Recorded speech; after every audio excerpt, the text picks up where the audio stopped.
So picture this. You're a business, and you're thinking about accepting Bitcoin. Until recently, that simple idea was an absolute nightmare for your accounting department.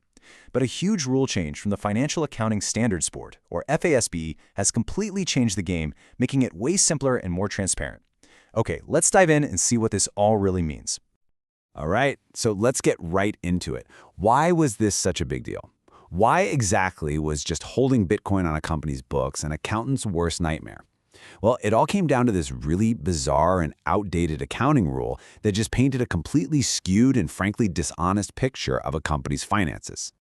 To really get why these new rules are such a game changer, we gotta look back at the old way of doing things. It was a genuine headache centered on something called the impairment model. And trust me, it was a huge source of frustration for any company even thinking about touching crypto. So the idea behind this impairment model was simple and also just deeply weird. Here's how it worked. If your company's Bitcoin dropped in value, you had to write that down as a loss immediately. But, and this is the crazy part, if the price shot back up, you couldn't record the gain. Nope. Your books were stuck showing the asset at its lowest value until you actually sold it. And this right here, this slide really lays it all out. Imagine managing a stock portfolio, but the only thing you're allowed to report are the losses, never the gains. That's exactly what the old system felt like. As you can see, it created this permanently negative view that made holding Bitcoin look way, way riskier to investors and board members than it might have actually been. Well, thankfully, people started to realize how broken this was. So the Financial Accounting Standards Board, or FASB, stepped in. They came up with a solution that's just, well, it's common sense, really. It's called the fair value model. And this all became official back in December of 2023. FASB dropped this new standard. The technical name is ASU 2023-8, and it was basically the fix everyone had been waiting for. It finally dragged crypto accounting into the 21st century. So, what is this new approach? It's called fair value accounting. And honestly, it's exactly what it sounds like. Instead of being locked into some historical low point, companies now get to value their assets at their current market price. This means they can finally report both the ups and the downs, reflecting what's actually happening. Reality. And this wasn't about FASB suddenly becoming huge crypto fans. It was about accuracy. I love this quote from Frederick Cannon, one of the board members. He basically says, look, whether you love crypto or you hate it, our job is to create accounting rules that show the real economic picture with total transparency. And that's exactly what they did. Okay, so here's our really important catch. These new, much simpler rules, they don't apply to the entire crypto universe. Nope. FASB was super specific about what qualifies and what doesn't. So for a crypto asset to get this special treatment, it has to check all 6 of these boxes. Some are pretty standard, right? Intangible asset on a distributed ledger, makes sense. But a couple of these are really the key. It's got to be fungible, which is just a fancy way of saying they're all interchangeable, like $1 bill is the same as another. And super important, it can't be something the company created itself. So let's make this super practical. What's in and what's out?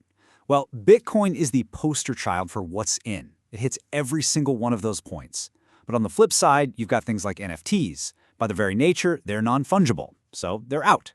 Same goes for stablecoins, wrapped tokens, and any token a company mints itself. All of those, they're stuck with the old clunky rules. All right, so the rules are way better now. But what does that actually mean for a business? Let's talk about the real-world benefits this unlocks and how it could totally change their strategy. When you really boil it all down, there are 3 massive wins here. The reporting is simpler, you get way more transparency, and it's a huge boost for managing the company's money. Let's just quickly run through each of these. Okay, first up, simplified reporting. This is huge. Your finance team doesn't have to do those ridiculous, time-consuming impairment tests anymore. It just wipes a massive administrative headache right off their plate, freeing them up to do more important work. Benefit number 2 is all about transparency. And this is a big one for building trust. The new rules say you have to list your crypto holdings as a separate line item on the balance sheet. So now, investors, auditors, your board of directors, everyone can see exactly what you're holding, clear as day. And finally, number 3, way better treasury management. Think about it. If you have a real-time, accurate value for your Bitcoin, your treasury team can make much smarter decisions. They can properly assess risk and decide if now is the time to hold it or maybe convert some to cash. Okay, so that's the why. Now let's get into the how. What does the new accounting process actually look like, step by step? Well, it's refreshingly simple. You can really think of it as a simple three-step loop. First, you record it when it comes in. Second, you update its value each quarter. And third, you account for it when it goes out. That's pretty much the whole shebang. So step 1 is that initial recording. The second a company gets paid in Bitcoin, they log it on their books at whatever the fair market value in US dollars is at that exact moment. That's its starting point. Now for step 2, and this is really the revolutionary part. At the end of every single reporting period, let's say every quarter, the company has to go in and update the value of its Bitcoin to whatever the current market price is.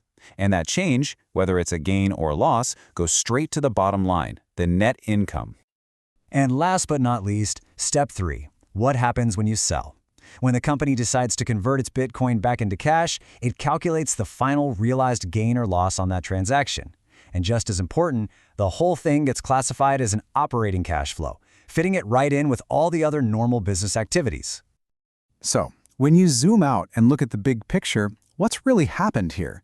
We've thrown out a frankly distorted, backward-looking accounting model and replaced it with one that gives a clear, real-time picture of what's actually going on. We've moved from a system that only told half the story, the bad half, to one that finally tells the whole story. And that really leads us to the big, forward-looking question, doesn't it? For years, this accounting mess has been one of the single biggest roadblocks stopping big companies from getting into crypto. So with that roadblock now completely gone, is widespread corporate adoption basically inevitable? Are we about to see Bitcoin become a standard line item on every balance sheet? Now that is something to think about.